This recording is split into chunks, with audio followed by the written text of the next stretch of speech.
So just worked with a player, and we just went through his first session today.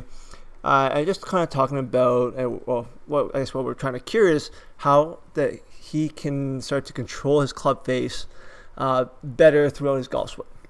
So his original swing is here on the left, and when we started to go through his original golf swing, a couple of things we started to notice with him is one that he always typically delivered his club at impact with a lie delivery of 6 degrees toe down. When we see a lie delivery of 6 degrees toe down, typically what that means is that this handle is rising at impact. So you can see from the start and finish, there's a raising of the handle. Typically, because what happens is that the lower body will thrust towards the golf ball, right? And actually, funny enough, for him, it actually even restricted rotation. So you can kind of see at impact, his hips are fairly square. You get a little bit open, but again, he wants to be more open. So we started to talk about different ways that he could rotate better to keep the pelvis moving away from the golf ball to maintain that distance. That will allow him to deliver his hands a little bit lower and further away from the golf ball instead of standing the shaft up, and reducing the amount of wrist in his golf swing when he hits a ball post-impact. So what we talked about and when we got started with him was just like how he uses his feet. And first thing that we tried to do is get him moving off of his toes, because typically on the backswing he goes right to his toes, so everything starts to move forward on him. And as soon as you start the downswing, if you're already in your toes, that club is just going to pull you towards that golf ball, right? And his idea of, like everyone always says, get to your left heel is to pick up that foot. So funny enough, like he gets a decent amount of torque, not much vertical, and you get a nice flat center of pressure and goes right into the heel.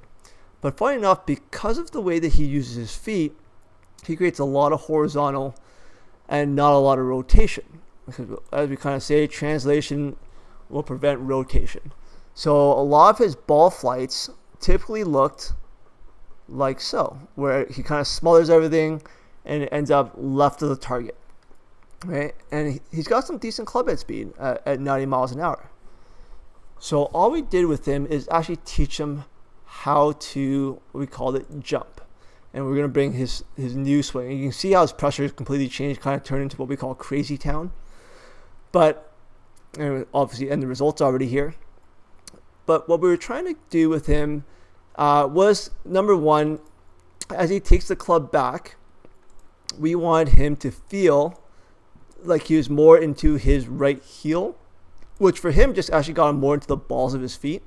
But you can see, like, as he takes the club away, he doesn't creep all the way into the toes like he did early in his swing previously. And then what we started to do after he got comfortable with kind of rotating and pushing his right hip back, and actually before I do this, I'm going to draw a line up his butt for a posture line. You can obviously see the rope that was hanging there is actually almost perfect, but you can kind of see where he starts here, and we'll draw one on both. Right, and then so as he comes back, he's able to maintain distance with that. But then what we said to him is, okay, now imagine, or actually do this, is feel like he's jumping away from the target. So feel like with his left leg, he's going to jump his whole body and rotate his body away from the target. So as he now turns and jumps, right, he creates significantly more vertical and torque. So you can see his vertical there, and you can see how he actually is going to push off his forefoot this time around. And we can take it right to peak vertical here at 196. And then we're going to take it to his peak vertical here. And you can kind of see like what part of his feet he's actually pushing with, how the forefoot is much more lit up with the red with this pressure versus how he just kind of rolled to the outside before when he created vertical, which is why he only had 156% vertical versus 196. So he actually created 75 pounds more vertical force by feeling like he was jumping away from the target.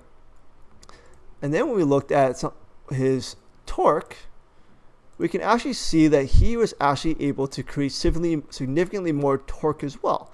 He actually had an extra 7 pounds, or almost 13 force factor. So you see when you bring him to impact, when he goes to that square impact versus a rotated lower body, you can actually see how his left butt cheek actually breaks that plane that he started with, right? Which allows him to deliver this club lower. So he started to deliver his lie actually flat when he hit a ball like this, versus before with the extra handle raise. So he actually got much better contact with that.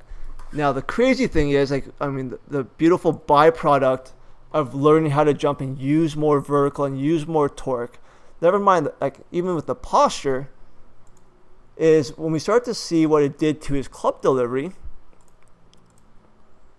he actually gained just over 8 miles an hour of club head speed. And his ball speed went up 9 miles. His angle of attack shallowed out. Club pass stayed the same. But you can see how his ball flight, his carry, went up significantly. He actually gained 14 yards and less curvature because of that. Even with the same club path, he's able to keep that face open more as his shoulders rotated. Right, so funny enough, just by learning how to use his feet properly and maintain posture, how a lot of club delivery things change to make it better. If controlling the club face is something you struggle with and you want to learn how to stabilize the face, take a look at your groundwork.